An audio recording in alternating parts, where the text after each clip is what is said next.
ఓం శ్రీ పద్మాక్షే నమః. మాఘమాస సందర్భంగా సూర్యారాధన పూర్వక మహాలక్ష్మి సహిత కోటి కుంకుమార్చన చేయడం అనేది ఆరోగ్యం భాస్కరాదిచ్చేత్ అన్నారు. ఆరోగ్యం గనక మనకి కలగాలి అంటే నవగ్రహాలకి అధిపతి అయినటువంటి సూర్య భగవానుడి అనుగ్రహం కలగాలి.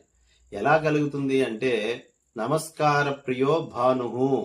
మన స్మృతి పురాణాలలో సూర్యారాధన గురించి అనేక విశేషమైనటువంటి క్రతువులు, పూజలు, స్తోత్రాలు తెలియజేయడం అయింది.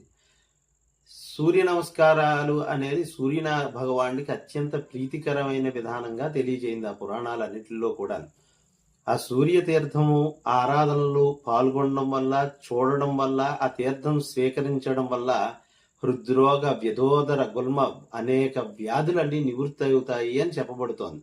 హృద్రోగం అంటే గుండెకు సంబంధించినటువంటి వ్యాధులు, శ్వాసకోశ సహితాది వ్యాధులు, ఇలా ఇప్పుడు మనం ప్రస్తుత కాలంలో అనుభవిస్తున్నటువంటి అనేక రకములైన వ్యాధులన్నీ కూడా సూర్యతీర్థ ప్రసాద స్వీకరణ వల్ల తొలగుతాయి అని మన పురాణంలోనూ మన ప్రాచీన సాంప్రదాయంలో కూడా అనేక మంది స్వామివారిని అర్చించి దాని ఫలాన్ని పొంది ఉన్నారు. అదే ఉద్దేశంతో గత 9 సంవత్సరాలుగా సూర్యారాధన చేయడం జరుగుతుంది. దాని ఫలం అనేక మంది పొంది వారి ప్రతి సంవత్సరం కూడా వచ్చి తీర్థ ప్రసాదాలు తీసుకోవడం జరుగుతున్నది. అందుచేత ఈ సూర్యారాధన అందరూ కూడా సద్వినియోగం, అంటే ఒక రోజు చేయడం కాకుండా దీక్ష అనేది ఒక 5 రోజులో 10 రోజులో ఇలా శాస్త్రవచన ప్రకారంగా చెప్పబడుతుంది. అందుచేత ఒక పక్ష దీక్షగా ఏర్పాటు చేయడం అవుతున్నది. అంటే అధికంగా చేయాలి అన్నా కూడా ధన ప్రమేయాలు అధికం అవుతున్నాయి కాబట్టి ప్రస్తుత కాలంలో ఒక 15 రోజులుగా పక్ష దీక్షగా ఏర్పాటు చేయడం అయింది. అందుచే ఈ సూర్యతీర్థ ప్రసాదములు అందరూ కూడా స్వీకరించి, మీకు అంటే ఆస్తిపాస్తులు అంటే అందరికీ ఇవ్వచ్చు.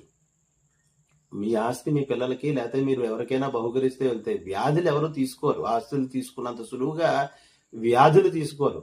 కానీ అలాంటి వ్యాధులు నివృత్తి ఇవ్వాలంటే కేవలం మంత్రారాధన పూర్వకంగా దైవ అనుగ్రహంతో మాత్రమే, వైదిక విధానంలో చెప్పబడినటువంటి విధానాలు ఆశ్రయించి చేయడం వలన మాత్రమే ఆ ఫలాలు పొందగలుగుతారు. అలాగే ప్రతిరోజు ఆదిత్య హృదయ స్తోత్ర పారాయణ జరుగుతుంది. నేర్చుకునే వాళ్ళు, రోజు చేసేవాళ్ళు కూడా అక్కడ స్వామివారి సన్నిధిలో యాగశాల చుట్టూ ఒక 11 ప్రదక్షిణాలు చేసి ఆ పారాయణ అనేది చేసుకున్నట్లయితే వాళ్ళకి ఎటువంటి సమస్యలైనా, ఆ గ్రహ బాధలైనా, ఆరోగ్య సమస్యలైనా కూడా నివృత్తి అవుతాయి.